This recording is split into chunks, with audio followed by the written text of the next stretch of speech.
All right, guys, welcome to History Lesson 20, Continued Corruption and Rumblings of Reform. So yes, we've been studying, a lot of the turmoil that takes place toward the end of the Middle Ages amongst the institutional church, how much how much corruption and wickedness and stuff is coming into, especially the upper echelons of the church, the leaders, the popes, and so forth. And we're kind of coming to the climax of that in this lesson today. So um, the late Middle Ages, 1400s, that time period, or even before that, it's a time of a lot of turmoil, a lot of difficult things go on during this time. So you have a Pope, Celestine V, who had the potential to be a good pope. He was a man who was very concerned about being godly, being moral, and doing things right. Unfortunately, he couldn't play the political games that the popes typically were expected to play. He couldn't do the things that so many of the other popes were just so typically expected to do. So he was a good man. He just wasn't a good leader. Um, so that was part of it probably, but yeah, he just didn't want to go along with all of those things that were part of the papacy, and so he didn't last very long. He resigned, and after him there were a number of popes, and the next several popes were marked by just a lot of violence, immorality, corruption. It became very dangerous to become a pope, basically. There was so much jealousy, so much tension from other people who wanted the power. But not just that, but because of the conflict between the popes and the political leaders. Remember that the political leaders were becoming increasingly threatened by the power of the popes. So several popes, I believe, were assassinated. One was poisoned. Just a lot of crazy stuff, right? Just crazy things. There was a lot of immorality, sexual immorality, and junk going on. So wicked, corrupt, routine assassinations, crazy stuff. Finally, one of them decided it's too dangerous to be a pope and live in Rome, so he moved to Avignon, France, where he knew he would be safe, which was probably a smart thing to do. He decided that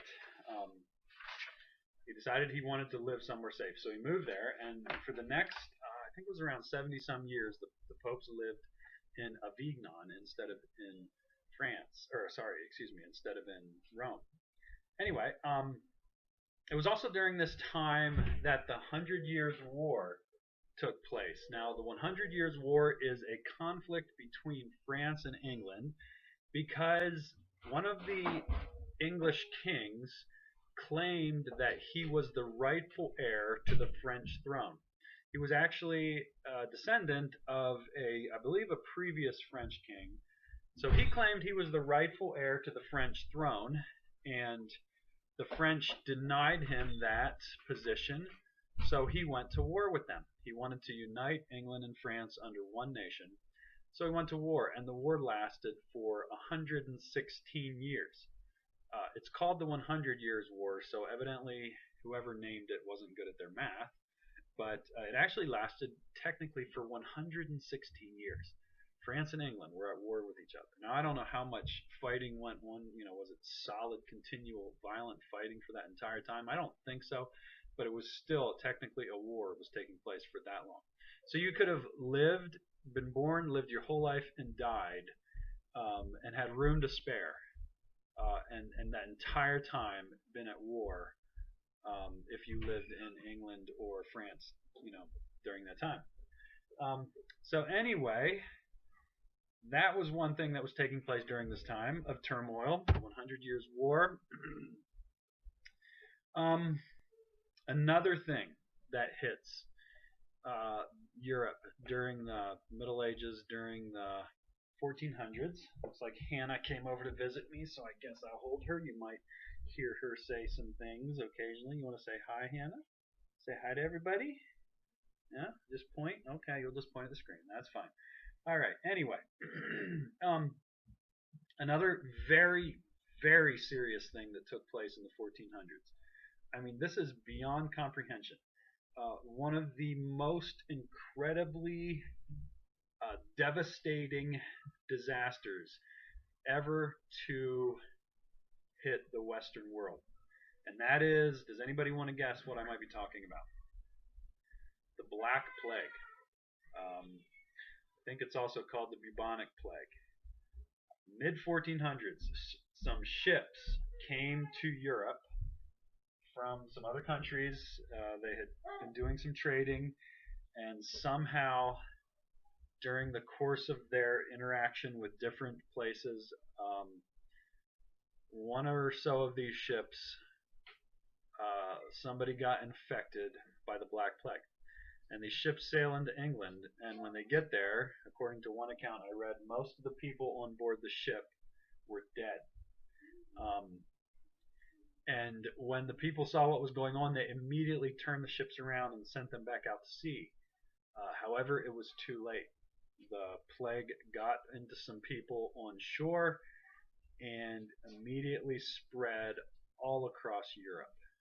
And this is the most incredibly devastating disease you can ever imagine. It's called the Black Plague because people would get these black bumps on their bodies, between their legs, under their arms, and these black bumps, or spots I should say, would ooze blood and pus. And it was just this horrible thing, and it was almost always fatal. If you got it, it was basically a death sentence. 23,840,000 people in Europe died. One third of the population of Europe dies in the bubonic plague. I mean, this is nuts, right? I mean, imagine if one third of the United States and Canada was wiped out in a matter of, I don't know, probably several months. I'm not sure how long it would have taken. Maybe more than that, a couple of years.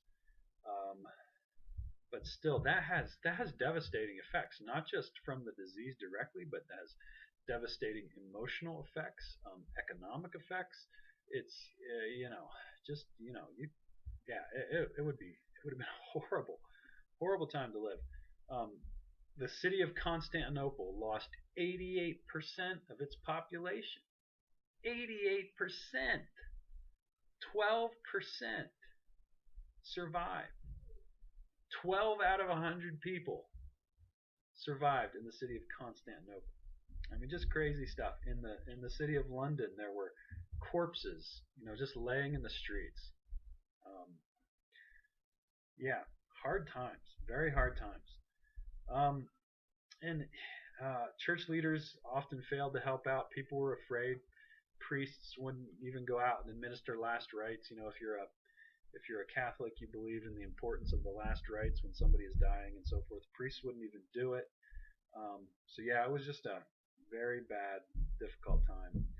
You've heard the song "Ring Around the Rosie." Remember that when you were a little kid, or you see other little kids playing that? Well, guess what? Guess where that comes from? "Ring Around the Rosie" is referring to so when a person had the bubonic plague, they would get a ring on their cheeks, a dark ring on their cheeks. So ring around the rosy cheeks. Pockets full of posies. What's that all about? Well, people would literally carry around flowers in their pockets to try to overcome the stench of death. And we say ashes, ashes. Well, the original version, I believe, actually said achoo, achoo, because people were, that got the Black Plague were sneezing as they died. And then we all fall down. Okay? That's a kid's game that we still play today that came from the Black Plague. I don't know. People were just morbid. They decided to turn it into a game. I don't know how that happened. But that game actually comes from the Black Plague. It's pretty morbid. I'm not sure I want to ever see any kids play that again. But anyway. So that was a difficult time. Eventually the Pope came back from Avignon to Rome, and the person who urged him to do this was a gal named Catherine of Siena. She was a very influential mystic who really felt like the Pope needed to come back to where he belonged. So she convinced him to come back. Um, and then something really crazy happened. After one of the popes died, when they were choosing a new pope, there was a lot of pressure from the people to choose a Roman pope. But the most of the cardinals were French, and they wanted a French pope. But there was so much pressure, they were afraid, they were worried, so they chose an Italian pope. So that's kind of a compromise. He wasn't technically Roman, but he was an Italian. So they choose him. However, after they chose him, he rejected them. He rejected the French cardinals. He said, I don't like you guys, and he just kind of parted ways with them. Well, they didn't like that either, so they decided they're going to choose another pope. So they basically tell this guy, I think his name was Urban II. They were like, maybe the third, I'm not sure. Anyway, they're like, okay, forget you. We're going to choose a pope that we like. So they choose a French pope. Well, guess what? Urban decided he's not going to give up his papacy that easily, so he holds on to it. So now in essence, you now have two popes. Two popes, and people were having to choose sides, which pope that they're under, right? So this goes on for a while, and they decide they're gonna resolve this once and for all, and they're going to absolve both of these popes of their papacy, get rid of both of them, and choose a third one. So that's what they do. They choose a third one. Well, guess what? The other two guys aren't willing to give up their papacy that easily. So all three of these guys are claiming to be popes. So now you have three popes, and all three of them basically excommunicate the popes and the followers of the other two guys. So all three popes are excommunicating their opponents and claiming to be the pope. So can you imagine? This is a very confusing time for people in the Roman Catholic Church. Who's the pope? Who do we follow? What's going on? This is crazy, right? I mean, wouldn't it just feel like a time where you would just kind of give up on everything? But yeah, so that goes on for a while, and that whole time period of all this corruption and all this sin and three popes and all this craziness going on, that's called the Babylonian captivity of the papacy. Okay, basically the Roman Catholic Church views that time period as a time when the whole papacy was just like given over to carnality. They weren't really functioning the way that God intended them to. So let's see. And so we have all this confusion, all this corruption, all this sin going on, and that's when we start seeing guys who start talking about some things that back then you really were not allowed to talk about, things that you really were not allowed to say. So we have a guy named John Wycliffe. Oh, sorry, the Babylonian captivity of the church. We'll throw that up there first, so you can go ahead and write that down, and I'll give you a little time before I move on. But yeah, we have a guy named John Wycliffe who comes along and starts saying things that are absolutely blasphemous, absolutely heretical, absolutely against everything that the Bible teaches and the church teaches, and this guy has to be silenced, right? And I hope you realize I'm talking sarcastically, right? What was it that he was saying? What were these terrible, outrageous, horrific things that he was saying? Well, John Wycliffe believed that the church did not depend on the Pope, but on all true believers, right? What a radical idea. I mean, where did he get that? Maybe from the Bible, right? So yeah, radical guy. Very courageous, because you weren't allowed to say these kind of things. His followers did another very, very outrageously crazy thing. They translated portions of the Bible into easy to read English. Wow, what a sensational, rebellious thing to do, right? Um, so John Wycliffe, he was a professor, philosophy professor in England, and he started teaching these things, and he started gaining a following. And the church did not like it. And there was a couple of times where he almost got put on trial, but because of natural disasters and political things, politics that were going on, he never actually got put on trial, and he died from a stroke in his older age. But he was a man who was not liked and very easily could have been martyred, but he wasn't. Um, but he had a tremendous influence. There was another man that came along after him, Jan Hus. Jan Hus embraced Wycliffe's ideas. Hus was a priest and a professor, started teaching basically the same things that Wycliffe had been teaching, and he did not survive. Well, let's back up. He preached that people should only listen to the church when it agreed with the Bible. Again, radical idea, right? Crazy guy. Well, he was a threat to the established church, or at least what appeared to be, or what was claiming to be the church, professing church. Maybe I should say that. He was a threat to them, so they burned him at the stake.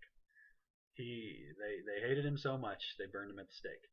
And when they burned him at the stake, there was this huge, strong backlash against him and his teaching, and so they went and they dug up Wycliffe's bones and burned them too, just for spite. Crazy, right?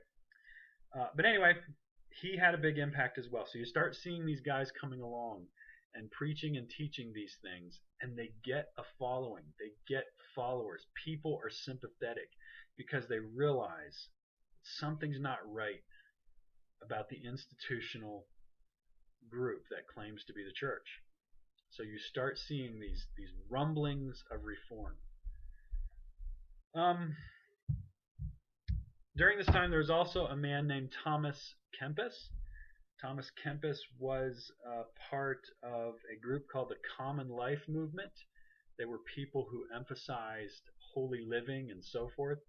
He wrote a book called Imitatio Christi, or The Imitation of Christ. People still read The Imitation of Christ today. In fact, if you look up on the bookshelf above this video, if you guys are watching in my classroom anyway, I believe there is a copy of it up there.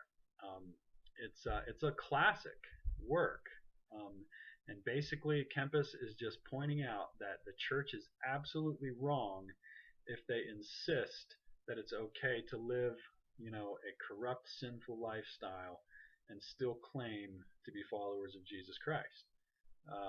He's writing, he's speaking out against all this sin and corruption going on, and he's talking about how we, as believers in Jesus Christ, need to strive to imitate him, to live as he would live, to be like he would be. Another significant person that came along around this time was a gal named Joan of Arc. Very interesting character. She claimed to have dreams and visions when she was a young girl. Now that's a significant thing, right? She's a gal. She's a female. Girls did not fight in the army. They weren't soldiers back then. It was very rare to have female warriors back then. I'm not saying it never happened, but in that certain time period, it wasn't common. Women were not expected to be in the army. But she claimed that Michael the Archangel had commanded her to throw England out of France. Okay, so the 100 Years' War is going on. England is occupying France and trying to slowly take them over or whatever. And she claims that she got a vision that said she needs to help France get rid of the English people, the English soldiers. And eventually she actually gets a position in the army and is very successful. She leads the French army to key victories.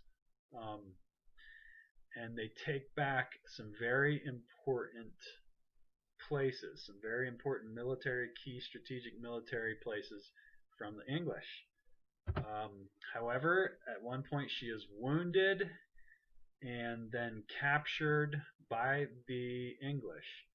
Now the English don't like her very well, obviously, because for obvious reasons. But one of the things that they don't like is that she's claiming visions from God. Now both the English and the French claim to be Christian, right? They both claim to be followers of God. They both claim that God is on their side. Well, if Joan of Arc really is getting visions from God telling her to lead the French against the English and she's successful, that the message that sends is that God is on France's side, right? I know this all seems bizarre and silly, but that's how the English viewed it. So they decide they're going to prove that she's not on God's side. So they proclaim her a heretic, and eventually she's tortured and burned at the stake by the English. So sad story, just kind of a tragic example of great sincerity and courage on her part gone bad, misled. I don't know. I don't know where the visions came from. I don't know was she just making it all up, or what was going on with all that? Who knows? But a sad, really a sad story. Humanism. Humanism is this new way of thinking that starts to emerge during this time. What happened is in Constantinople, the Muslims come and take the city of Constantinople from the Christians. So they drive the Christians out of Constantinople. The Christians from there flee to Western Europe, and when they come to Western Europe, they bring with them a bunch of Greek manuscripts. And this exposes Western Europe to Greek philosophy and Greek thought. And there's this rekindled interest in Greek rhetoric, art, writing, etc. People start to become fascinated by the Greeks again. So there's this rekindling of this fascination for Greek thought and philosophy and so forth. And this is kind of the birth of what we call the Renaissance, when people start, going back to that old, classical way of thinking and so forth. The Renaissance art portrayed life from a human perspective. Things were very human-centered. They stressed the practicality of human actions and so forth. It was very sort of just everything was very much centered around human beings, I guess you would say. And so that's why it's called humanism. Now, this is very different from what we refer to as humanism today. Humanism today is basically a religious philosophy that believes that human beings are the pinnacle of the evolutionary world, and that everything should be done in a way that gives us the best possible experience here on Earth, or whatever. I don't know. Everything is just, it's man-centered. It's an atheistic and a very secularistic philosophy, but it's very different from this original kind of humanism. There may be some connections, but it's very different from that. So don't get it confused with modern day humanism.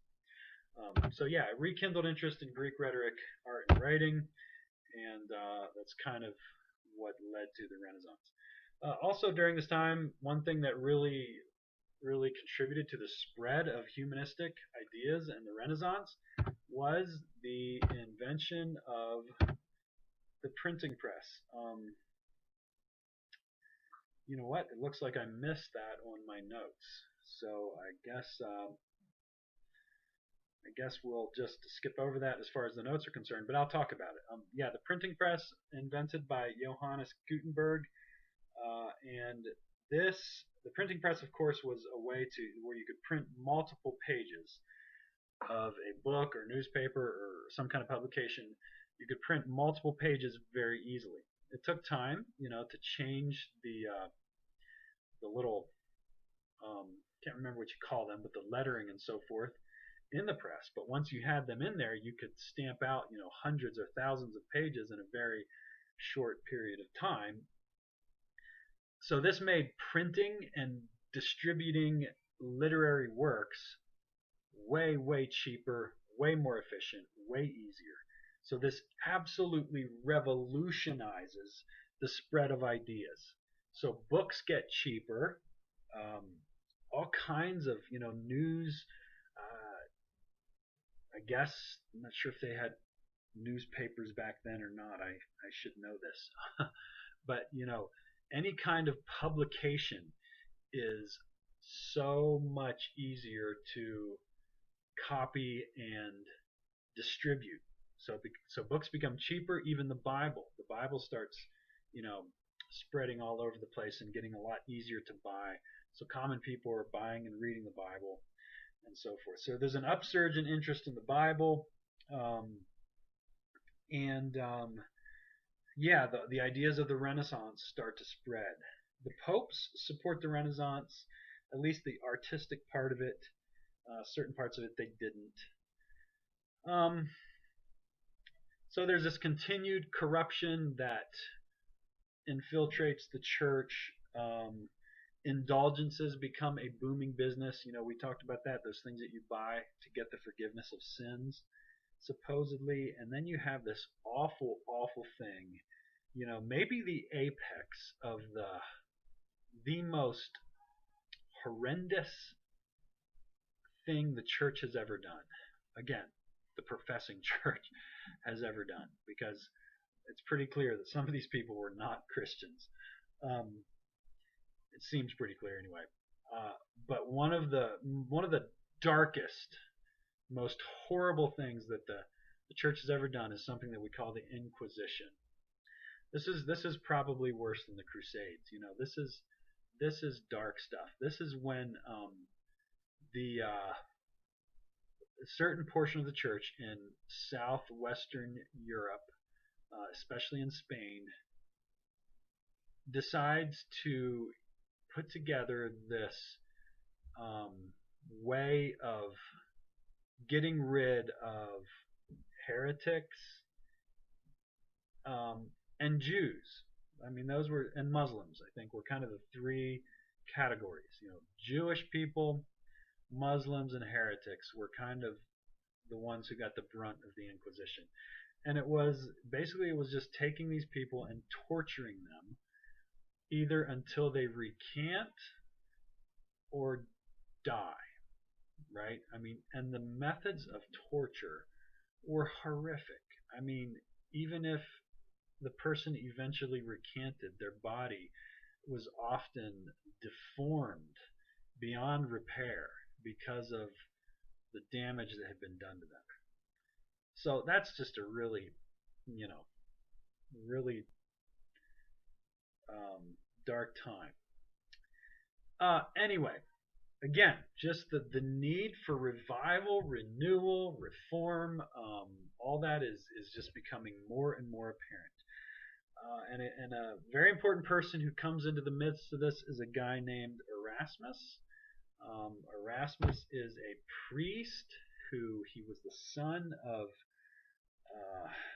a priest who had an affair with, I think, a housemaid or somebody.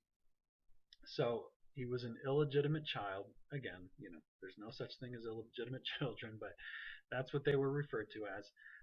But he was a brilliant man who grew up, became a priest, and he saw that the filthiness, the rottenness of things that were going on in the institutional church, and he spoke out hard against it.